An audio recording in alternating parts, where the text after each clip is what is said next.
मैंने खूब समझाया बेरोजगार लोगों को, भाई रोजगार डायरेक्ट सेलिंग में मिलता है, बोला रहने दो डायरेक्ट सेलिंग। भाई बीमार आदमी को समझाया आयुर्वेद में रिजल्ट मिलता है, ठीक हो जाएगा, बोला रहने दे आयुर्वेद। अब कोरोना बाबा ने समझाया तो समझ आ गया। अब कोरोना बाबा बोला कि आयुर्वेद यूज करोगे तो कोरोना से बचोगे, और बेरोजगारों को बोला डायरेक्ट सेलिंग करोगे तो सपने पूरे करोगे, कभी रोजगार ढूंढने की जरूरत नहीं पड़ेगी। दोस्तों बहुत ग्रोथ आई है डायरेक्ट सेलिंग इंडस्ट्री में पिछले 6 महीने में। मैं ये नहीं कहता हमारी कंपनी में, तकरीबन लोग जानने लगे, समझने लगे। अब यहाँ प्रोफेशनल्स लोग आ रहे हैं, तो ये ट्रेंड आ गया है, लोग समझने लगे हैं। आप लोग भी समझो कि ये इंडस्ट्री बहुत बड़ी होने वाली है। ये वो इंडस्ट्री है जिसने इस पैंडेमिक माहौल में वो करके दिखाया, जहां पर लोग एक एक रुपए के मोहताज हो गए थे, डायरेक्ट सेलिंग वाले रुपए उड़ा रहे थे। लोग एक एक रुपया कमाने की सोच रहे थे, डायरेक्ट सेलिंग वाले खर्च कर रहे थे।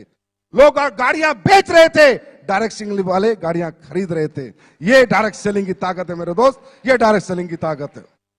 लेकिन तकलीफ सिर्फ जब होती है जब यहां लोग आके फेलियर हो जाते हैं, जब बहुत तकलीफ होती है। फेलियर होने के बहुत सारे कारण हैं, हम स्टेज के माध्यम से मैं सारे नहीं बता सकता आपको, क्योंकि फेलियर होता कौन है, डायरेक्ट सेलिंग करता कौन है, जिसको रियल जरूरत है। एसलीपीएस ज्वाइन कौन करता है, जिसको नीड है, जिसके परिवार में जरूरत है, जिसके सपने हैं, जिसके घर में तकलीफें हैं, प्रॉब्लम है। ऐसे middle class, lower middle class, ऐसे लोग इस इंडस्ट्री में आते हैं।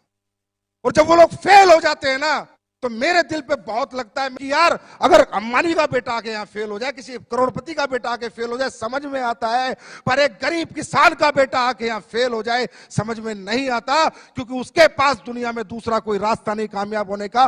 एक रास्ता जो परमपिता परमात्मा ने बनाया था वो उसको मिला, और वो अपनी बेवकूफियों के कारण या अपनी ना समझी के कारण या फेल हो जाता है दोस्तों। और ये जब फेलियर आता है ना, ये दिल पे लगता है, क्योंकि मुझे पता है कि हमें और आपको, हम मिडिल क्लास लोग हैं, इस इंडस्ट्री के सिवा हमारी पहचान, हमारा सम्मान, हमारा मान, हमें पैसा कोई नहीं कमवा सकता।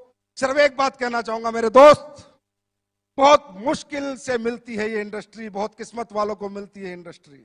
हम कोई बीटेक, एमटेक, आईपीएस, आईएएस नहीं है मेरे भाई, हम मिडिल क्लास लोग हैं, लोअर मिडिल क्लास लोग हैं, गरीबों के बच्चे हम।